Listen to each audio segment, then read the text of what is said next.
Hello, my beautiful tribe. Welcome to this week's episode of Meta Talk. Meta, unconditional love and kindness for you and for others. And today we're talking about something that I think we all need to work on. I need to work on it. Everyone needs to work on it. And that's having a more mindful listening practice when it comes to communicating in your relationships, at work, with strangers. It really doesn't matter. We all want to have better relationships with the people that we care about. It really does allow us to live a happier and more fulfilling life when our relationships are thriving in our lives. So today I'm going to cover five ways to improve your listening skills, to be a little bit more mindful when you're trying to communicate with those around you. So the first thing that you can do to really help improve your communication and to be more mindful when you are communicating with others is to have actual eye contact. And this is really the first step for that other person that you're speaking to feel like you're actually paying attention. So this means phones down, not doing actively something else. Even if you're like at the dinner table and you're going to have that conversation, even putting your fork down or your spoon down and giving that person that, intimate look without staring, but actually intently looking at them, giving them that contact, that eye contact, that you really do care what they're going to be talking about. Super important. And if you have a difficult time doing that, just kind of practice on your own. Practice in front of a mirror, just giving yourself eye contact. This is a great way to give yourself self-love as well, to give yourself that eye contact that you desire and need. Step 2, or part 2, is actively listen. And this is so difficult to do because we normally, our mind is consistently thinking. We have about 50 to 80,000 thoughts a day. So I'm talking to you right now, I'm giving you these tips, and in the back of your mind, you literally have other things coming up. So when you actively listen, you're paying attention and listening closely instead of thinking and preparing your reply.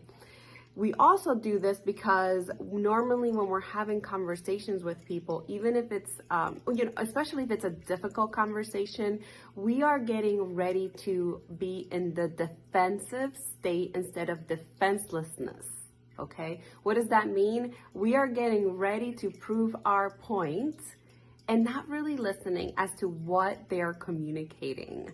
So this active listening takes a ton of practice. So I would recommend that when you are trying to have that conversation with someone and you're trying to actually do an active listening, having that eye contact and maybe even reminding yourself, breathing through it and saying, I really need to listen. Not go into that space of defending myself. And you can also do this by asking yourself, do I want peace or do I want war? And for most of us, we really do want peace in our relationships. So we're going to choose the peace over the war if we're in a defenselessness state of mind. A lot of practice. Number 3 is be open-minded. This one's really a beautiful flow to actually listening is to be open-minded, to not make assumptions as to what this individual is trying to communicate with you. So you automatically do not jump into conclusions. You sit, you make the eye contact, you actively listen, and you don't make assumptions. And I know this is really difficult for a lot of us because we tend to go with what we know, right? So if you're having a difficult conversation with like your sister or your partner, and you know that they are, the way they normally communicate is, this way, and you're like, I already know how this is gonna go. I'm gonna make this assumption and I'm gonna be ready to like fight and defend my point of view. That communication's really not gonna go really well. So really opening yourself up to being open-minded and not making assumptions is really going to help that communication. It's really going to help that relationship, and you're going to surprise the person you're communicating with. They're going to be like, oh my gosh, she's actually giving me eye contact, she's listening to me, she's not making assumptions, and that really sets the stage for beautiful communication. The next one is to listen objectively. And this one can be also very challenging, especially if it's a sensitive conversation. And what I mean to listen objectively is that we listen to what's really coming out of the person's mouth, the content that is being said objectively, instead of opposed to being emotionally charged. So when we're emotionally charged, we're feeling. That's what we're thinking with our heart. We're feeling angry. We're feeling sad. We're feeling betrayed. We're feeling all of these emotions. And normally, instead of saying or listening to what the person is saying, we are deep in our emotional charge. So there is no listening, no objective listening. So this also takes a lot of practice to actually hear and witness the situation objectively. So a good example of this is if you want to talk to your partner about dirty dishes, right? Inside, you might be feeling like unappreciated, like that person doesn't care about you, like you worked all day, why should you have to wash the dishes? So you're like calling them names in your head and all kinds of stuff. Well, we need to get away from that and actually see the situation objectively. What is the objective thing that's happening? You want to discuss things about dirty dishes, not everything else that goes attached to that emotion and feeling of having those dirty dishes in the sink. And this also takes a lot of practice. This whole mindful listening doesn't come easily to us. So this is something that we can practice, maybe take 1 or 2 steps and put those into play and then add more. And then the last one, super important, you guys, is to take a moment to do a small pause. This really allows us to come from a reflective state than a reactive state. And taking that small pause can truly be ignited, awakened in your heart through meditation. When we are meditating consistently in our lives, it is a lot easier for us to take that pause because we're constantly in a state of mindfulness. And, that's actually working your amygdala, that part of the brain. When we're meditating, we're making it a little bit smaller. We're enlarging the hippocampus, which makes us better communicators.